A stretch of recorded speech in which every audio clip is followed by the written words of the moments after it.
ಸಮೀಕ್ಷೆ ಮಾಡ್ತಾರೆ ಅನ್ನುವಂಥದ್ದು. ದಯವಿಟ್ಟು ಯಾವುದೇ ಕಾರಣಕ್ಕೂ ಮಕ್ಕಳು ಶಾಲೆಯಿಂದ ಹೊರಗೆ ಉಳಿದಂತ ನೋಡ್ಕೊಳ್ಳಿ. ಮತ್ತೆ ಅಕಸ್ಮಾತ್ ಆಬ್ಸೆಂಟ್ ಇರ್ತಕ್ಕಂಥ ಮಗುಗೆ ಚುಕ್ಕೆ ಇಡಬೇಡ್ರಿ. ಅವರು ಕೆಲವೊಂದು 2 ಶಾಲೆದ ಉದಾಹರಣೆ ತೆಗೆದುಕೊಂಡು ಬಂದಿದ್ರು ಫೋಟೋದಲ್ಲಿ. ಅದರಲ್ಲಿ ನಮ್ಮ ಭಾಗದಲ್ಲಿ ಒಂದು ಶಾಲೆ ಇತ್ತು, ಆ ಶಾಲೆ ಹೆಸರು ಬೇಡ.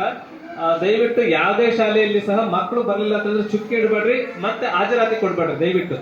ಅಕಸ್ಮಾತ್ ಅವ್ರು ಹೇಳಿದ್ರೆ ಈಗ ಕಾರ್ಮಿಕ ಇಲಾಖೆ ಅಧಿಕಾರಿಗಳು ಮತ್ತೆ ಚೈಲ್ಡ್ ವೆಲ್ಫೇರ್ ಕಮಿಟಿ ಅವರು ಇಬ್ರು ಸಹ ಹೇಳಿದ್ದಾರೆ, ಇನ್ ಕೇಸ್ ಹಂಗೇನಾರು ಇತ್ತು ಅಂತ ಹೇಳಿದ್ರೆ ಸಂಬಂಧಪಟ್ಟಂತ ಹೆಡ್ ಮಾಸ್ಟರ್ ಮತ್ತೆ ಕ್ಲಾಸ್ ಟೀಚರ್ ಅಟೆಂಡೆನ್ಸ್ ಹಾಕಿರ್ತಾರಲ್ಲ ಅವ್ರ ಮೇಲೆ ನಾವು ಮೊಕದ್ದಮೆ ಸಹ ಇದು ಮಾಡ್ತೀವಿ ಸರ್. ದಯವಿಟ್ಟು ನಿಮ್ ಮೂಲಕ ಅವ್ರು ಎಲ್ರಿಗೂ ಸಹ ಒಂದು ಮೆಸೇಜ್ ಅನ್ನ ಪಾಸ್ ಮಾಡ್ರಿ ಅಂತ ಹೇಳಿ.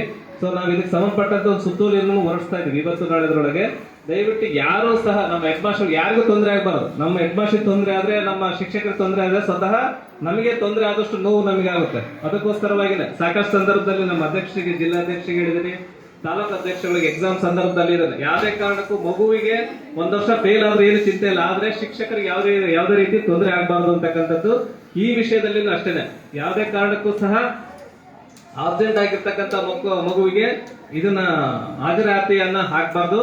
ಮತ್ತೆ ಆ ಮಗುವಿಗೆ ಸಂಬಂಧಪಟ್ಟಂತೆ ಅವರು GPS ಅನ್ನ ಮಾಡ್ತಾರೆ, ಅಂದ್ರೆ ಡೇಟ್ ಮತ್ತು ಟೈಮ್ ಅನ್ನು ಸಹ ತೋರಿಸುತ್ತೆ ಅವ್ರು ಎಲ್ಲಿ ನಾವು ಆ ಮಗುವನ್ನ ಹಿಡಿದಿದ್ದೀವಿ ಅಂತಕ್ಕಂಥದ್ದು.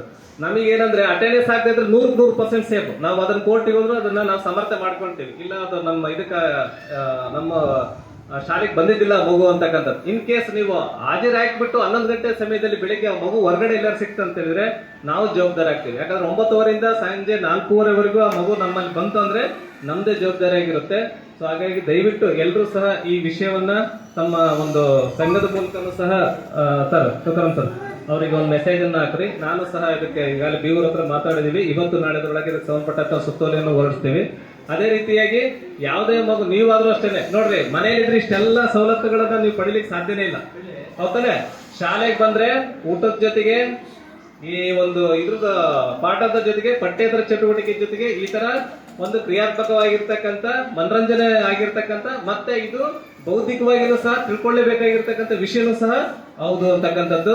ಮತ್ತೆ ಇದಕ್ಕೆ ಸಂಬಂಧಪಟ್ಟಂತೆ ನೀವು ತಾಲೂಕು ಮಟ್ಟದಲ್ಲಿ ಎಲ್ಲ ಶಾಲೆಗಳಲ್ಲಿ ನಡೆಸೋದಾದ್ರೆ ಅದಕ್ಕೆ ಸಂಪೂರ್ಣ ಸಹಕಾರ ನಮ್ಮ ಇಲಾಖೆ ವತಿಯಿಂದ ನಾವು ಮಾಡ್ಕೊಡ್ತೇವೆ ಅಂತಕ್ಕಂಥದ್ದು.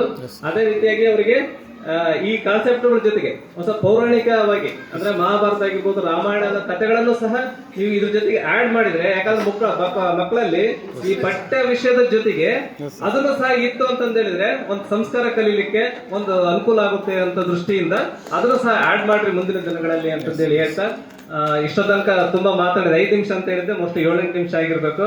ನೀವು ಹೊಟ್ಟೆ ಹಸಿವನ್ನು ತಳ್ಕೊಂಡಿದ್ದೀರಾ, ಅದಕ್ಕಾಗಿ ವಿಶೇಷವಾಗಿ ನಿಮಗೆ ಕೃತಜ್ಞತೆಯನ್ನು ಹೇಳ್ತಾ ನಾನು ಮಾತನ್ನು ಮುಗಿಸ್ತೇನೆ. ಧನ್ಯವಾದ.